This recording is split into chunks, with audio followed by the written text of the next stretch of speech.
ขอ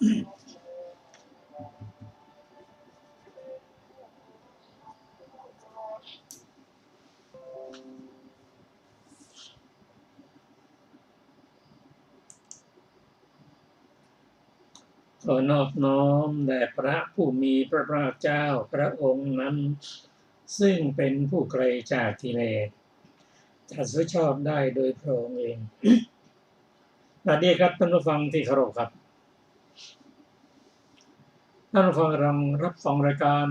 พระไตรปิฎกลอยฟ้ามีเสนอท่านฟังทุกวันพุธตั้งแต่เวลา 18 นาฬิกาถึง 19 นาฬิกาดำเนินรายการโดยกระผมบรรเอกนัทเดชะมีอาจารย์สรภาเดชะเป็นผู้ร่วมรายการวันนี้เราได้นำมาไตรปิฎกฉบับมมร.เล่มที่ 19 มาศึกษากันในพระสูตรที่ชื่อว่าจุลสัจจกสูตรซึ่งมีอยู่ที่หน้า 76 ของเล่มที่ 19 พระสูตรนี้เป็นพระสูตรที่เราจะเห็นถึงวัฒนธรรมของบุคคลในสมัยนั้นในสมัยนั้นพระพุทธเจ้าได้เสด็จมาที่กรุงเวสาลีในกรุงเวสาลีและกรุงอื่นที่มีพระราชาปกครองก็จะมีพวกพราหมณ์โดยเฉพาะกลุ่มของครูทั้ง 6เป็นผู้แนะนำมาจากแผ่นดิน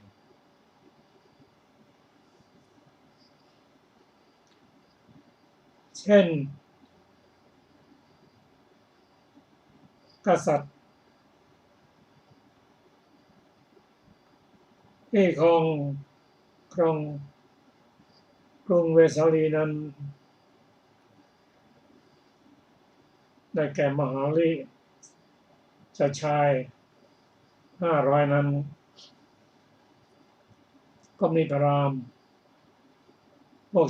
นิครนให้คอยเป็นผู้ให้คำแนะนำอยู่เรื่องของเรื่องมีอยู่ว่าสัจจนิครนผู้ชายคนหนึ่งผู้หญิงคนหนึ่งเดินทางมาที่เมืองเวสาลีพระราชาตรัสถามว่าท่านเป็นใครก็กราบทูลว่าข้าพเจ้าเป็นนิครนเป็นผู้ที่ได้ท่องเที่ยวชอบถามปัญหาซึ่งกันและกันเป็นผู้มีปัญญาถามที่อื่น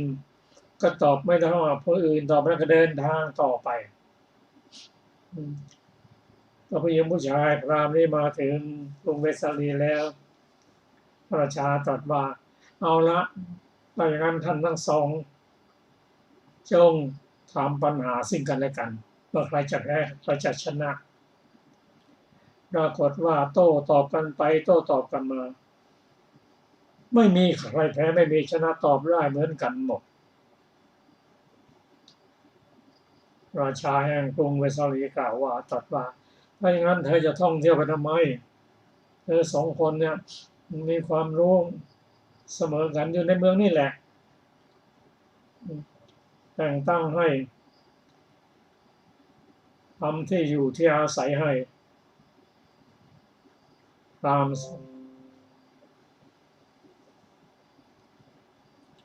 มีคนสองคนผู้หญิงผู้ชายนี่อยู่ด้วยกันก็อาศัยกันอยู่ด้วยกันมีลูกอยู่5 คนเป็นผู้หญิง4 คนผู้ชายคนเล็กชื่อสัจจกะนิครนพอโตขึ้นมาแล้วเป็น หนุ่มเป็นสาวแล้ว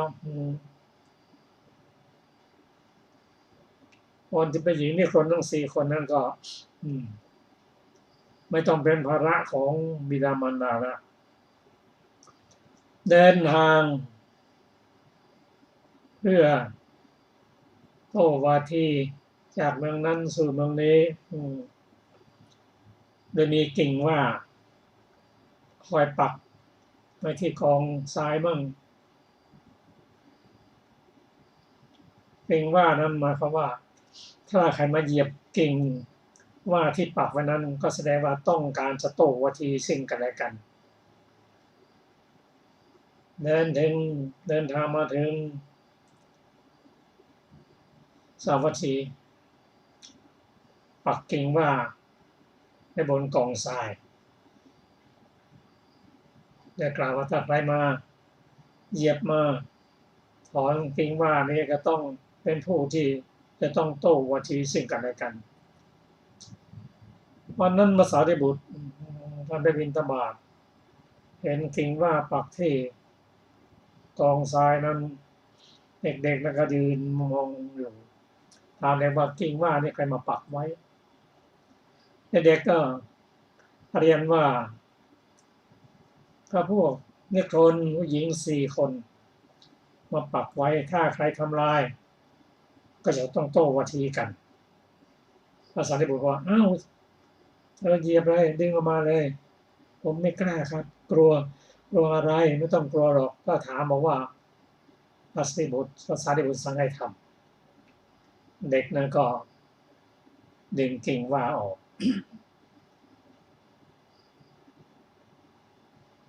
นางนิครนทั้ง4 คนนั้นเห็นกิ่งว่าถูกทำลายเด็กๆเนี่ยนั่งกระถามว่าใครทำภาษาริบุตรสั่งให้ผมทำเพราะถ้าอย่างนั้นก็ต้องโต้วาทีท่านภาษาริบุตรเด็กบอกว่าถ้าต้องการจะโต้วาทีก็ไปที่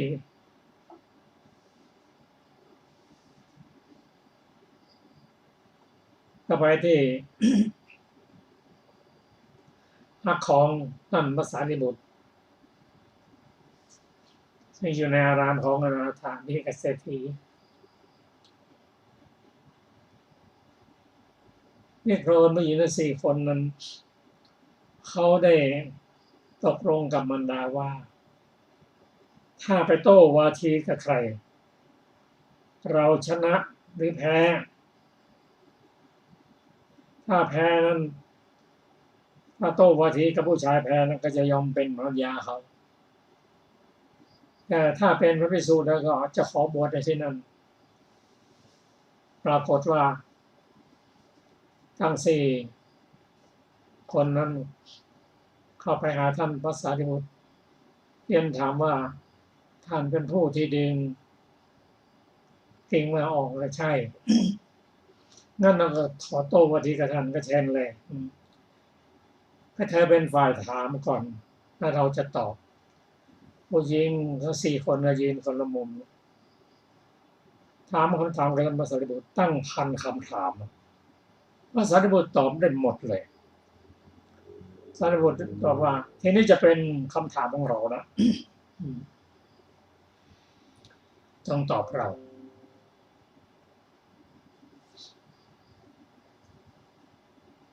พระสารีบุตรถามว่าอะไรเอ่ยเป็นที่ 1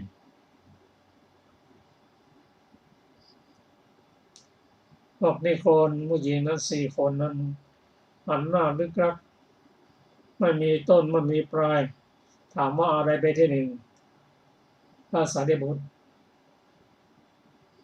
กล่าวว่าก็ท่านถามเราตั้ง1,000 คำถามเราก็ตอบให้หมดแล้วคำถามของเราคำถามเดียวท่านไม่ยอมตอบบอกดิฉันไม่รู้เมื่อเป็นเช่นนั้นใครเราจะเป็นผู้ชนะใครจะเป็นผู้แพ้พวกดิฉันเป็นพวกผู้แพ้ถ้าแพ้จะทำยังไงล่ะจะขอบวชในสำนักว่าไม่ได้หรอกเพราะเธอเป็นผู้หญิง เอาละเอาสารนี้ไปยังสำนักของนางซึ่งนี้ก็ทำตามบทแล้ว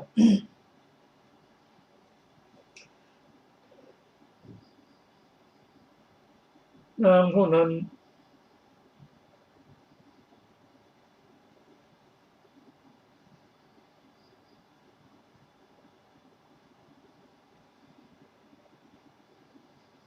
ว่าหนึ่ง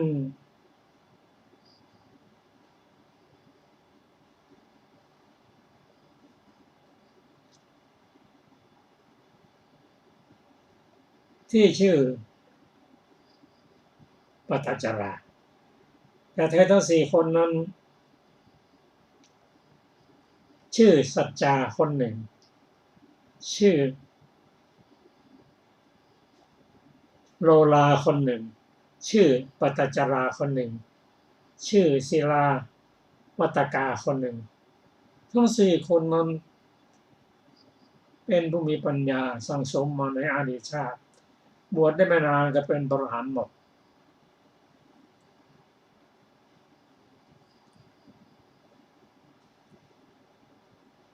ส่วนน้องชายคนเล็กนั้นที่ชื่อสัจจการนิคนนั้นอยู่กับบิดามารดาเรียนมนต์จากบิดามารดาจบแล้วต่อเรียนศึกษาต่อเองเป็นคนที่เก่งซึ่งมหาชนถือว่าเป็นผู้มีปัญญาเป็นคนดีเที่ยวถามปัญหาซึ่งต่อใครต่อไปชนะหมดเห็นว่าตัวเองนั้นมีปัญญามากกลัวพุงจะแตกเพราะปัญญาเยอะหาแผ่นเหล็กมาคาดไว้กลัวพุงจะแตก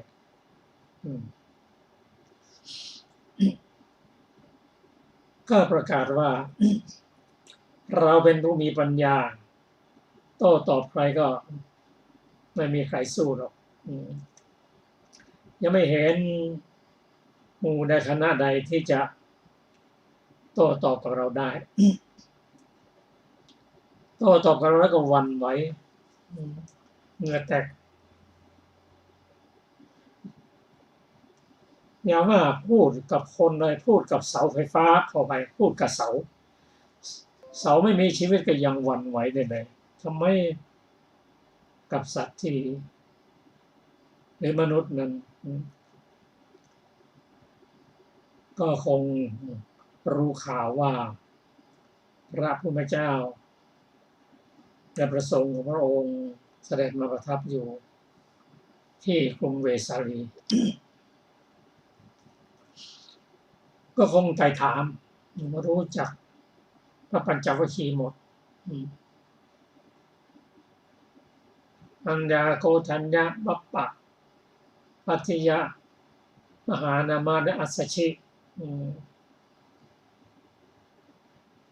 ประธานนั่นไม่รู้อย่างนั้นก็จะไปโต้ตอบกับพระพุทธเจ้าต้องหาข้อมูลก่อนก็วันหนึ่งท่านอัสสชิไปบิณฑบาตเข้าไปเรียนถามท่านว่าท่านอัสสชิพระสมณโคดมทรงสั่งสอนภิกษุของท่านอย่างไรอะไรเป็นส่วนใหญ่ซึ่งท่านอัสสชิตอบว่าท่านพระพุทธเจ้าพระสมณโคดมทรงตรัสสอนว่ารูปไม่เที่ยงเวทนาไม่เที่ยงสังขารไม่เที่ยงวิญญาณไม่เที่ยงธรรมทั้งหมดไม่เที่ยงไม่ใช่ตัวไม่ใช่ตนเมื่อได้ข้อมูลอย่างนี้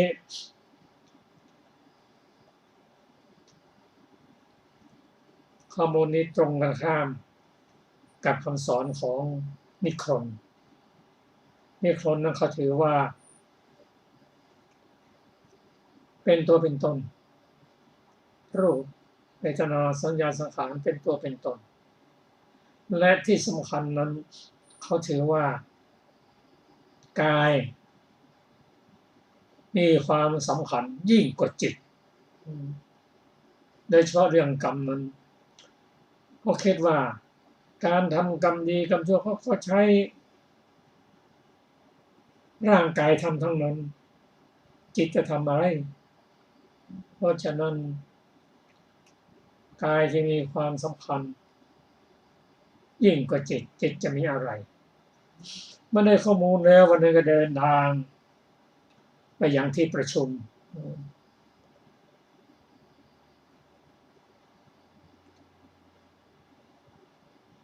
ซึ่งที่นั่นเจ้าชาย500กำลังประชุมกันอยู่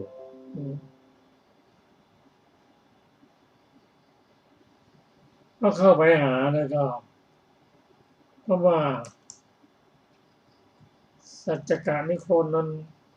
เป็นที่เคารพของพระราชา500พูดง่ายเป็นอาจารย์สอนเลยก็กล่าวว่า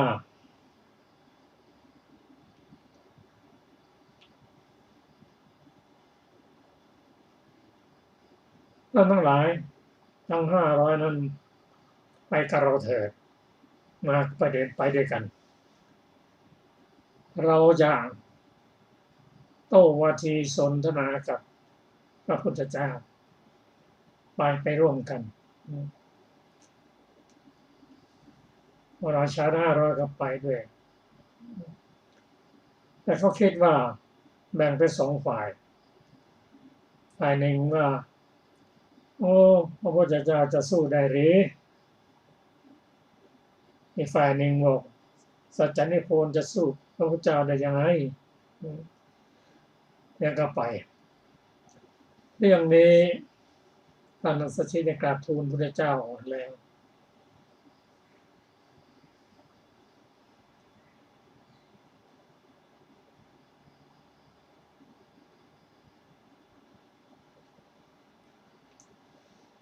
พระพุทธองค์ทรงเห็นว่าทรงทราบว่าสัจจกานิโคลนนี้จะมาเฝ้าเพื่อทูลถามปัญหาและยังพูดจาคมทีว่าเราจะตอบโต้พระพุทธเจ้า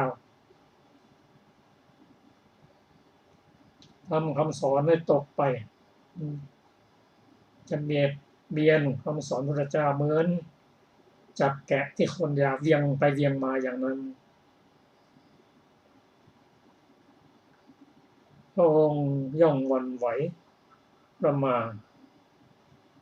เหงื่อจะไหลออกจากรักแร้ที่อื่น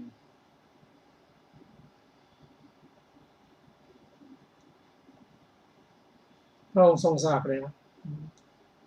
เมื่อเข้าไปเฝ้าพระองค์อยู่ในสวนเพราะว่าผู้คนจำนวนมาก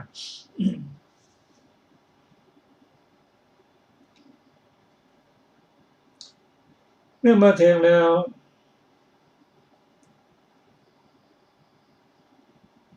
ก็ถวายบังคมทูลถามว่าพระสมณโคดมพระองค์ตรัสสอนภิกษุอย่างไรพระองค์ตอบว่าเราได้ตรัสสอนภิกษุว่ารูปไม่เที่ยงเวทนาไม่เที่ยงสัญญาสังขารวิญญาณไม่เที่ยงทั้งหมดไม่เที่ยงและไม่ใช่ตัวไม่ใช่ตน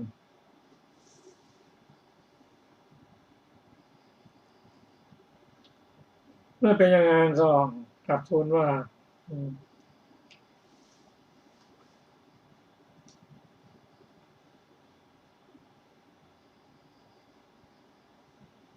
จะขอทูลถามปัญหากับพระองค์สักข้อหนึ่งพระองค์ได้ให้เวลาตอบปัญหานั้นด้วยพระพุทธเจ้าตรัสว่าอาคิเวสนะ ถ้ามีปัญหาอะไรก็ถามได้เลยถามเถิดอาคิเวสนะก็กลับตอบว่าขอพระองค์เมื่อพระองค์ตรัสนะขอพระองค์ช่วยอุปมาอุปไมยด้วยพระองค์ตอบว่าอุปมานั้นจงแจ่มแจ้งแก่ท่านเถิดเพราะเป็นผู้ที่ถามปัญหาก็อุปมาก่อนก็แล้วกันกราบทูลว่าพระสำนักโคดมเหมือนหนึ่งพืชพันธุ์ทั้งหลายเราใดเราหนึ่งที่เจริญงอกงามไพบูรณ์ก็พืชพันธุ์เหล่านั้นก็อาศัยแผ่นดินจึงจะสิ้นความเจริญงอกงามไพบูรณ์ได้ก็เหมือนหนึ่งบุคคลจะทำการงานอะไรก็ต้องอาศัยกำลังแขนและยืนอยู่บนแผ่นดินนั้นจึงจะทำได้ก็บุรุษมีรูปเป็นตัวเป็นตนอยู่มีเวทนาเป็นตัวตนมีสัญญาสังขารวิญญาณเป็นตัวตนเป็นอย่างนั้นไม่ใช่หรือเมื่ออุปมาอุปไมยอย่างนั้นพระพุทธเจ้าได้ตรัสว่าท่านว่าอย่างนั้นท่านกล่าวอย่างนี้ใช่ไหมว่ารูปเป็นของเป็นตัวเป็นตนของเราเวทนาสัญญาสังขารวิญญาณเป็นตัวตนของเราดังนี้ไม่ใช่หรือกราบทูลว่าข้าพเจ้าก็กล่าวอย่างนั้นแม้แต่ที่ชุมชนทั้งหมดหมู่ใหญ่ก็กล่าวอย่างนั้นใครว่าจะเอาจำนวนหมู่มากก็คิดฉะนั้นพระองค์จะคิดอย่างไร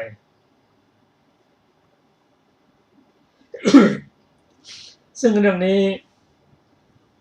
พระพุทธเจ้า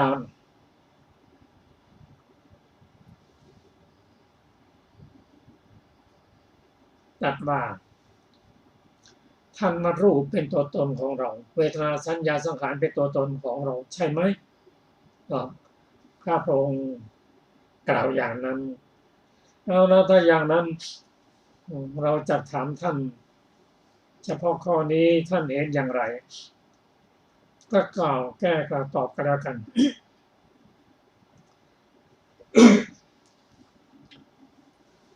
ก็พระราชามหากษัตริย์ผู้ได้มูลธาพิเศษแล้วสงน้ำทั่วพระองค์ตลอดถึงพระเศียรในเวลาที่เขาจะเป็นพระเจ้าแผ่นดินเช่นพระเจ้าประเสนที่โกศลพระเจ้ามคธราชสตรูซึ่งพราหมณ์พวกนี้ก็เป็นที่ปรึกษาอยู่เมื่อท่านเป็นพระเจ้าแผ่นดินสมบูรณ์แล้วมีอำนาจที่จะ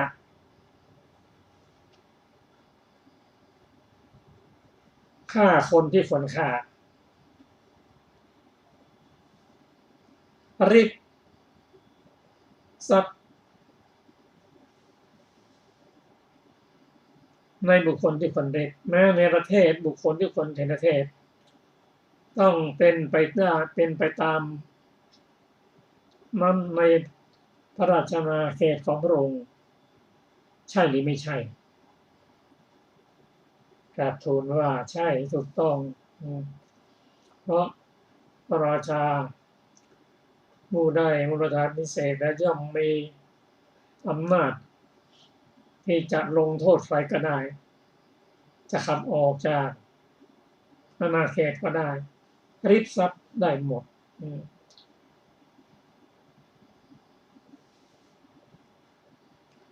เมื่อท่านกล่าวอย่างนี้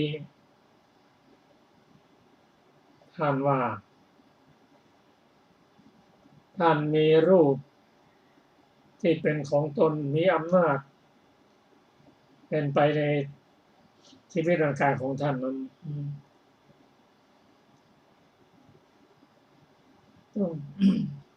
เพราะท่านในอาคีเวสนะ ท่านจะสำคัญความข้อนั้นเป็นไฉนข้อที่ท่านกล่าวว่ารูปเป็นตัวตนของเราอำนาจของท่านเป็นไปในรูปนั้นรูปของท่านจงเป็นอย่างนั้นเถิดจะได้เป็นอย่างนั้นเลยหรือรูปของยกตัวอย่างว่าเมื่อพระราชาจะสั่งไม่ไปไหนทำจะไม่ไปได้หรือไปไม่ได้เพราะตัวเองไม่มีอำนาจมี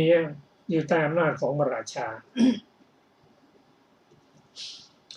เมื่อขี้เวสนกล่าวอย่างนั้นพระพุทธเจ้าตรัสว่าการที่เธอจะแก้ปัญหาต่อปัญหานั้นต้องใคร่ครวญให้ดีเสียก่อนและจึงแก้เพราะท่านคำหลังกับคำหน้าของท่านไม่ได้ต่อกัน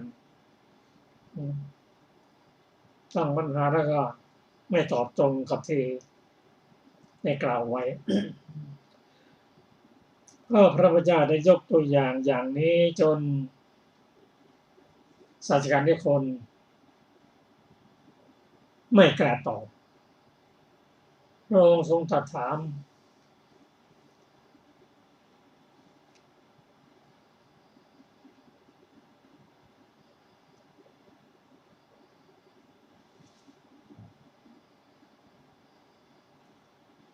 ปัญหา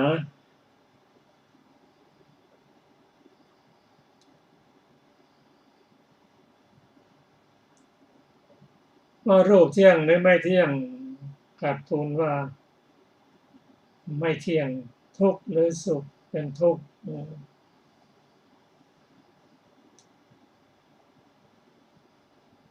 สิ่งไหนเป็นทุกข์สิ่งนั้นไม่เที่ยงเป็นทุกข์พระโคดมพระพุทธเจ้าตรัสว่าสิ่งใดไม่เที่ยงเป็นทุกข์มีความแปรปรวนเป็นธรรมดาเป็นหรือที่จะตามเห็นสิ่งนั้นว่าเป็นตัวเป็นตนของเรา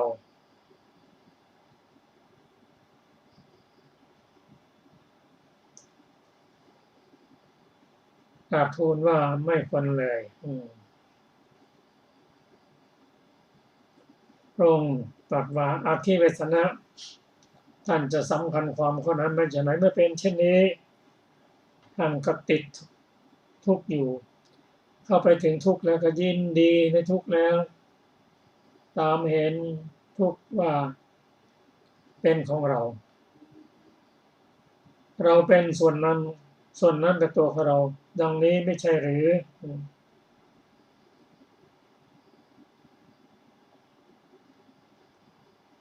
กราบทูลว่าข้อนั้นไม่จะเป็นอย่างนั้น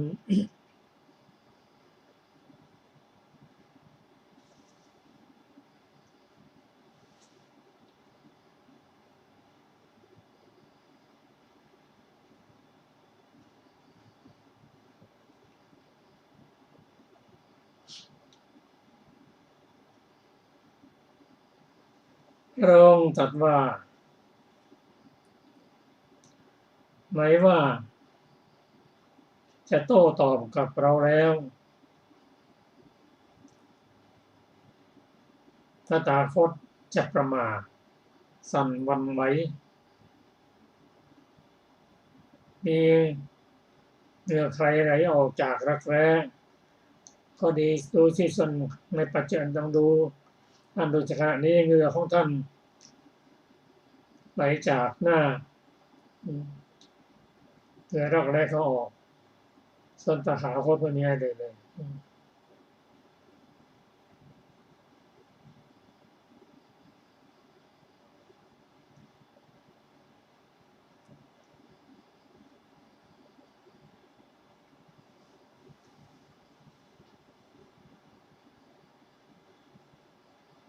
เมื่อพระองค์ตรัสอย่างนั้นแล้ว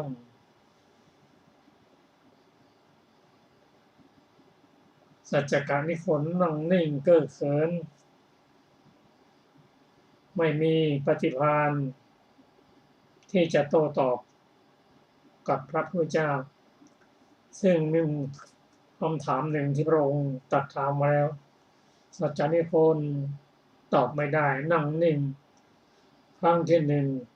ก็ตอบไม่ได้ครั้งที่สองก็ตอบไม่ได้ในพระสูตรกล่าวว่าผู้ใดก็ตามถ้าพระองค์ตรัสถามถึง3 ครั้งไม่ตอบนั่นนะศีรษะจะแตกออกเป็น7 เสียงคราวนี้ก็แล้วกันเมื่อพระองค์ตรัสถามถึง2 ครั้งแล้วไม่ตอบปรากฏว่าสัจจการนิโคลนเห็นยักษ์ถือกระบองยืนอยู่ข้างๆนั้นคล้ายๆจะถ้าไม่ตอบก็ศีรษะจะแตกนั้น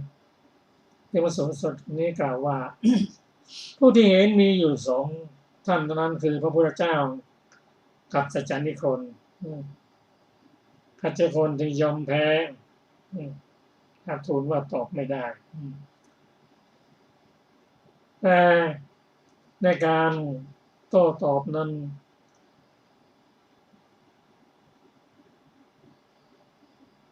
มีเจ้าชายที่ชื่อทุมามุขะได้กราบทูลพระพุทธเจ้าว่าสัจจานิโคลนหมดปัญญาแล้วตอบไม่ได้แล้วเพราะมีทิฏฐิเหมือนกับปูไต่ขึ้นมาบนฝั่งทำท่าจะ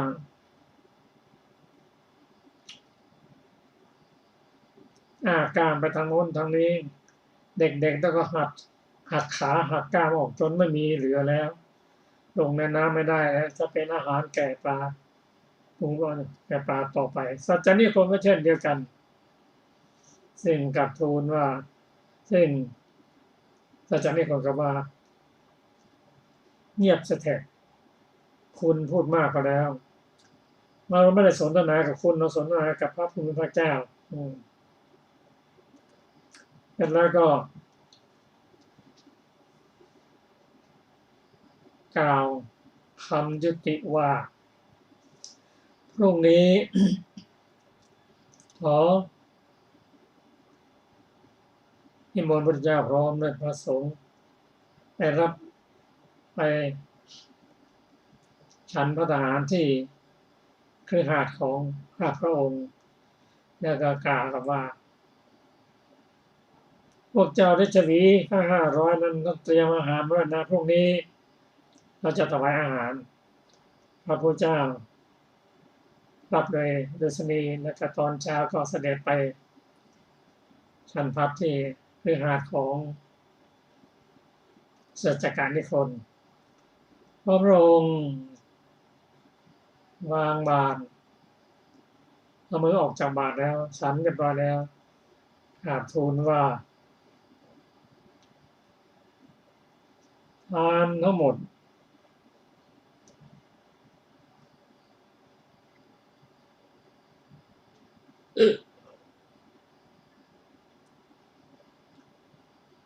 จงเป็น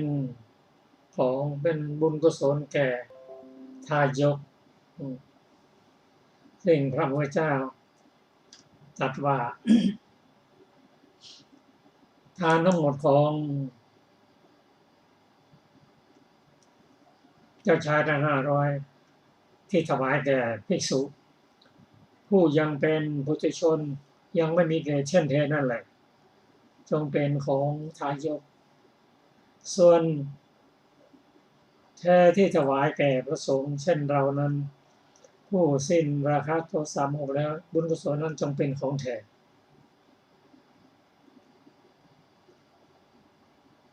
สรุปแล้วสัจจการนิโคลนนั้นยังไม่ยอมรับว่าขอพระพุทธเจ้าพระธรรมเจ้าทรงเจ้าเป็นที่พึ่งเพราะเป็นบาศกไม่ได้กล่าวไว้แต่ด้วยพระมหากรุณาก็ไม่เป็นอุปนิสัยต่อไปครับรายละเอียดนั้นเป็นอย่างไรก็ขอเชิญอาจารย์สุดาภา สวัสดีค่ะท่านผู้ฟังทุกท่าน ในอรรถกถาของสูตรนี้นะคะเราจะต่อจากกล่าวก่อน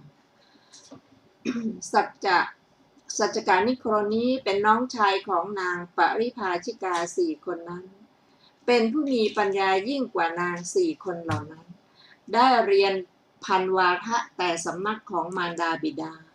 และต่อจากนั้นได้เรียนลัทธิภายนอกมากกว่าไม่ไปไหนสอนราชกุมารให้ศึกษาศิลปะอยู่ในกรุงเวสาลีนั้นเขากลัวว่าท้องของเราน่าจะแตกเพราะเต็มด้วยปัญญาเกินไปเอาแผ่นเหล็กฆ่าท้องเที่ยวไปท่านหมายเอาผู้นี้จึงกล่าวว่าสัจจโกนิคันทกุตโตดังนี้บทว่าพัสสัปปะวาทิโกได้แก่กถามักท่านกล่าวพัสสะว่าชื่อว่าเป็นนักโต้ตอบเพราะอัฏฐะว่าพูดคือกล่าวตอบพัสสะนั้น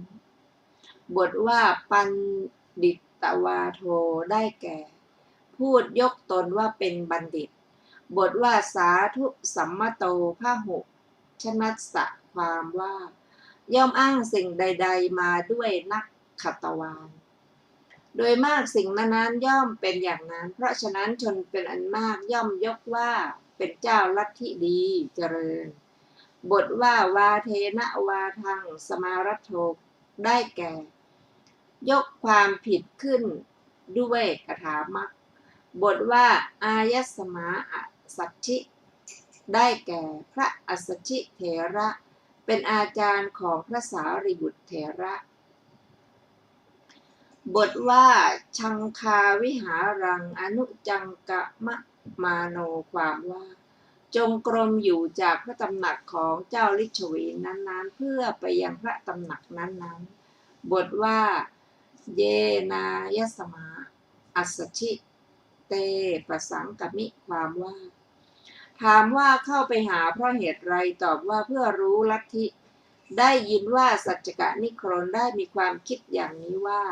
เราเที่ยวเดินด้วยคิดว่าเราจะยกวาทะของพระสมณโคดมไม่ยกขึ้นว่าเราไม่รู้ลัทธิของพระสมณโคดมก็ผู้ที่รู้ลัทธิของผู้อื่นยกวาทะขึ้นเป็นอันถือว่ายกขึ้นดีแล้ว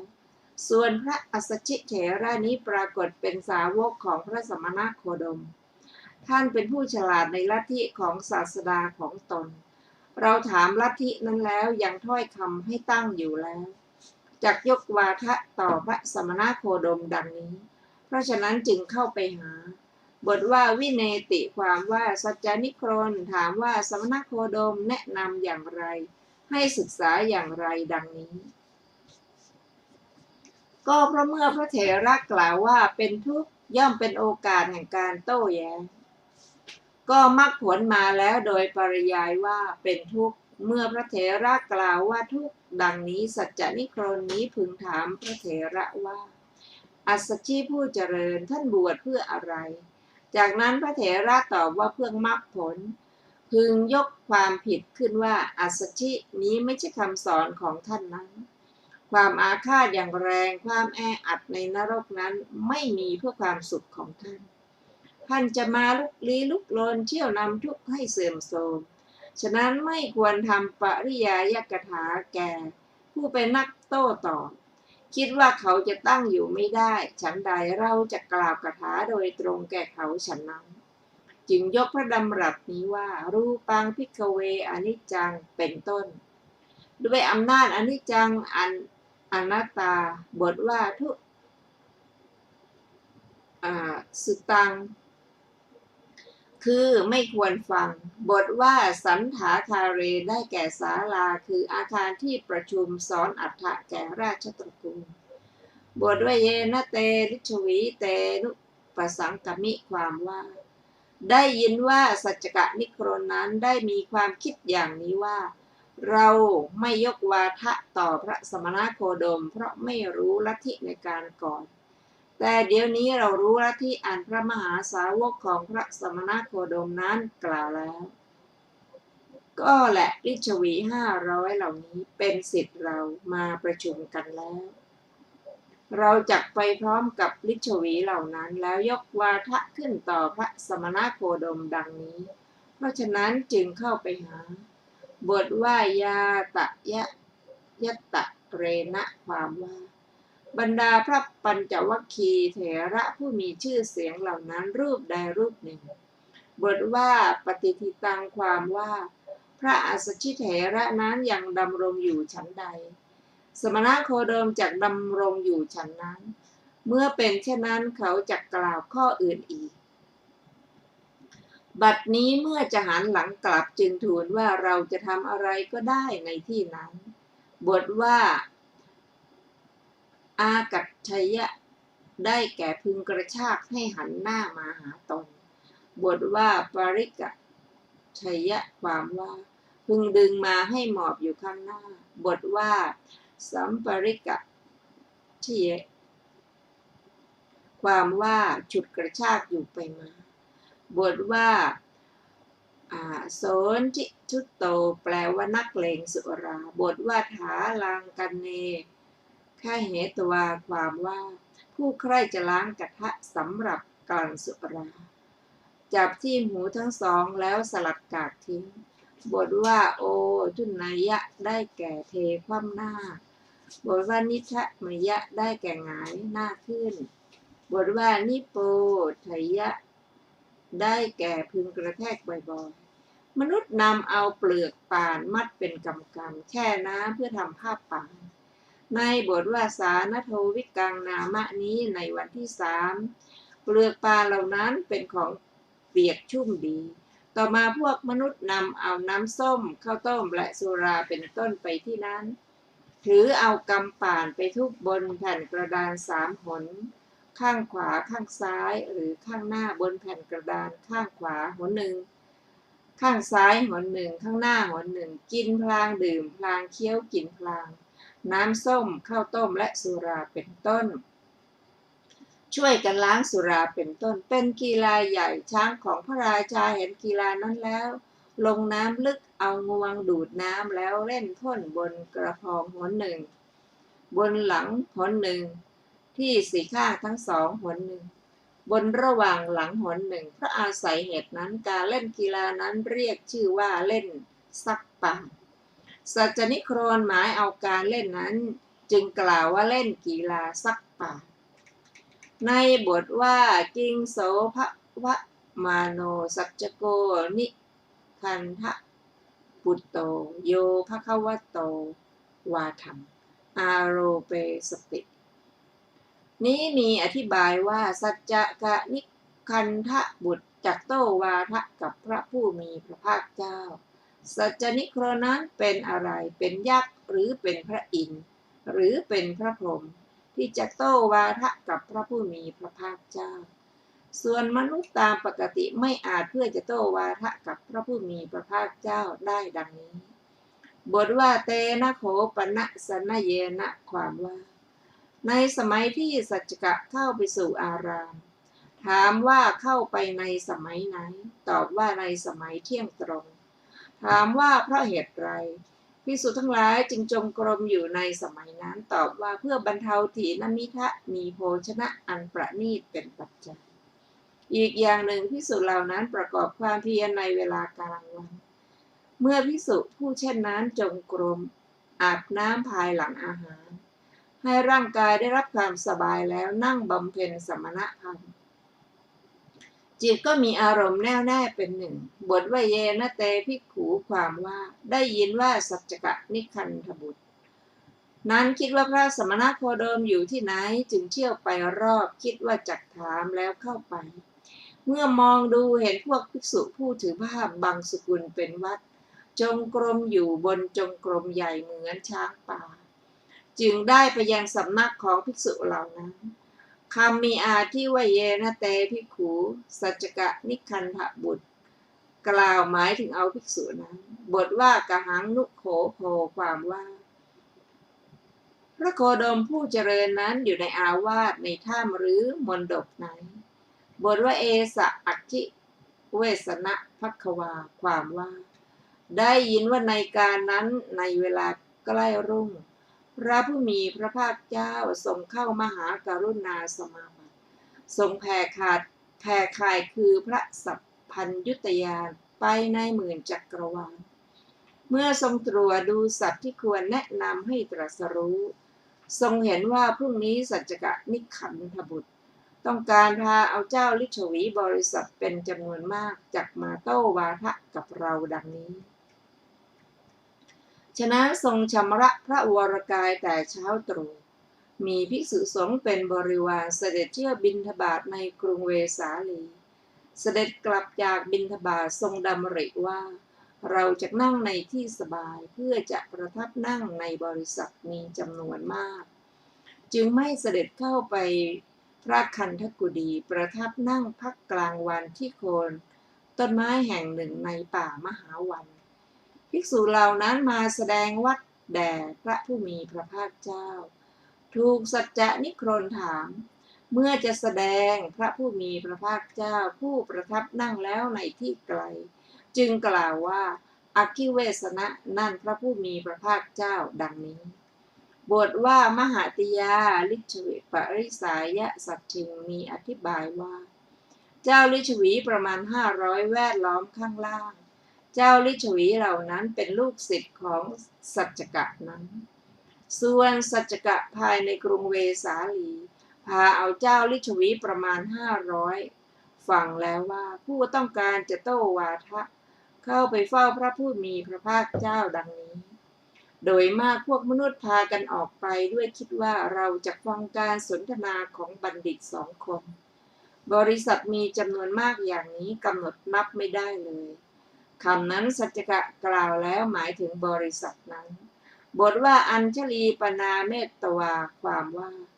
ชนเหล่านั้นเป็น2 ฝ่ายพวกเขาคิดอย่างนี้ว่าถ้าพวกเป็นมิจฉาทิฐิจักท้วงพวกเราว่าท่านไหว้พระสมณโคดมทำไมพวกเราจักบอกแก่เขาเหล่านั้นว่าไหว้อะไรกันเพียงประนมมือเท่านั้นถ้าพวกเป็นสัมมาทิฏฐิจักท้วงเราว่าทำไมท่านไม่ถวายบังคมพระผู้มีพระภาคเจ้าเล่าพวกเราจักบอกว่าทำไมการถวายบังคมจะต้องเอาศีรษะจดพื้นเล่าเพียงอัญชลีกรรมก็เป็นการถวายบังคมไม่ใช่หรือบทว่านามะโคตคังความว่าบางพวกทูลว่าพระสมณโคดมผู้เจริญข้าพระองค์ชื่อทัตตะชื่อมิตตะเป็นบุตรของคนโน้นมาในที่นี้แล้วชื่อว่าประกาศชื่อบางพวกทูลว่าพระโคดมผู้เจริญข้าพระองค์ชื่อว่าวาสิทธิชื่อว่ากัจจายนะมาในที่นี้แล้วชื่อว่าประกาศโคตได้ยินว่าชนยากจนเหล่านั้นได้ประกาศกระทำอย่างนั้นด้วยคิดว่าเราเป็นผู้เป็นบุตรของตระกูลเก่าจักปรากฏชื่อและโคตในท่ามกลางบริษัทส่วนพวกเหล่าใดนั่งนิ่งพวกเหล่านั้นเป็นคนป่าเถื่อนเป็นอันธพาล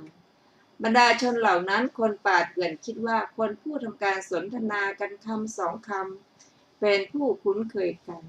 เมื่อความคุ้นเคยมีอยู่เช่นนั้นจะไม่ถวายภิกษา1-2 ทัพพีไม่ควรเพื่อจะให้ตนพ้นจากความคุ้นเคยนั้นจึงพากันนั่งนิ่งพวกอันธพาลเป็นผู้นั่งนิ่งในที่แห่งใดแห่งหนึ่งเพราะไม่รู้เหมือนก้อนดินที่ถูกซัดไปข้างล่างบทว่ากินจิเทวะเทสังความว่าโอกาสอย่างหนึ่งเหตุอย่างหนึ่งครั้งนั้นพระผู้มีพระภาคเจ้าทรงให้สัจจกนิครนนั้นเกิดความอุตสาหะในการถามปัญหาจึงตรัสว่าอคิเวสนะท่านประสงค์จะถามปัญหาใดก็ถามเถิดบทนั้นมีเพื่อความว่าหากท่านประสงค์จะถามก็ถามในการตอบปัญหาไม่เป็นภาระหนักสำหรับเราอีกอย่างหนึ่งท่านประสงค์สิ่งใดก็จงถามเราจะตอบสิ่งนั้นทั้งหมดแก่ท่านเพราะฉะนั้นพระสมณโคดมปวารณาแล้วปวารณาพระสัพพัญญุตญาณที่ไม่ทั่วไปกับพระปัจเจกพุทธ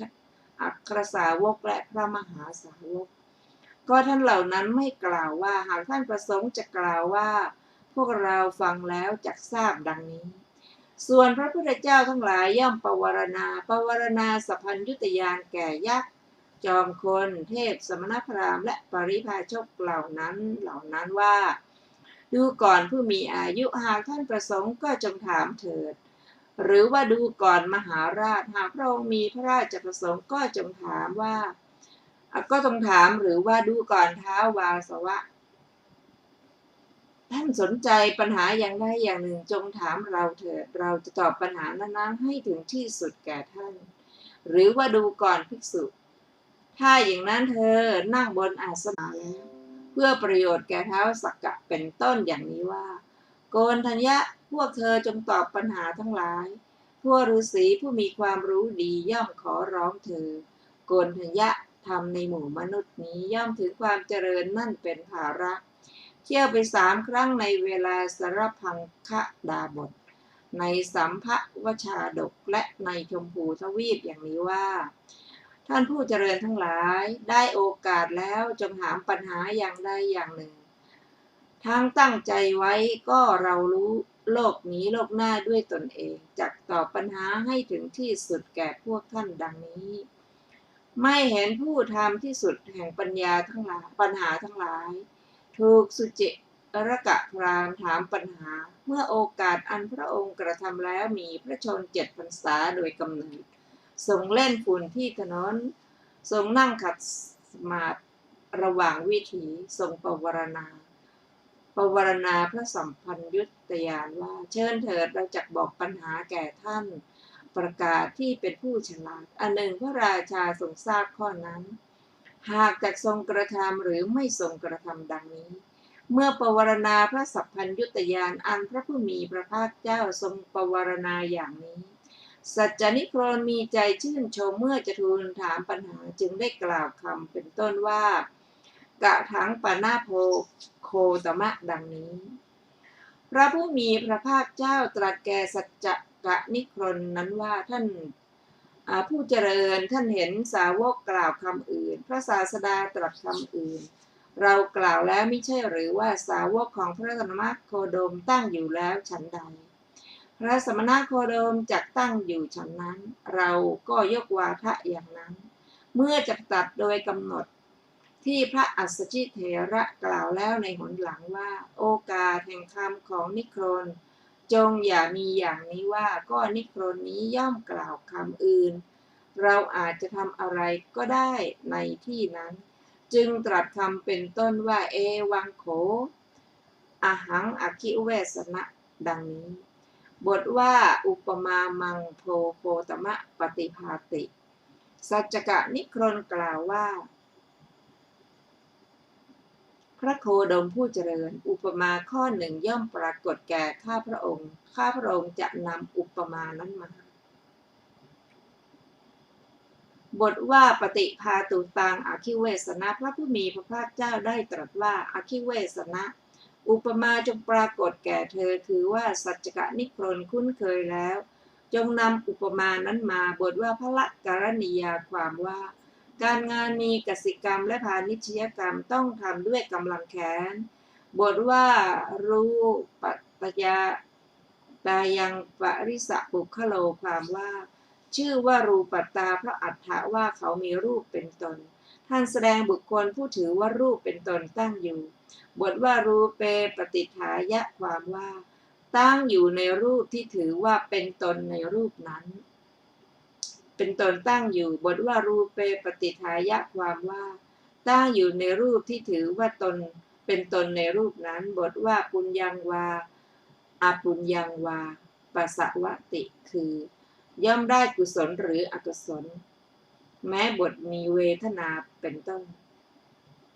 เวทนาเป็นต้นก็มีนัยยะนี้แหละท่านผู้ฟังที่เคารพค่ะวันนี้รายการพระไตรปิฎกลอยฟ้าก็ได้หมดเวลาลงแล้วขอขอบพระคุณทุกท่านที่ได้ร่วมศึกษาด้วยกันเราจะพบกันใหม่ในวันพุธหน้าเวลาเดียวกันนี้ขอมีความสุขสวัสดีเจริญในธรรมยิ่งวันนี้สวัสดีค่ะ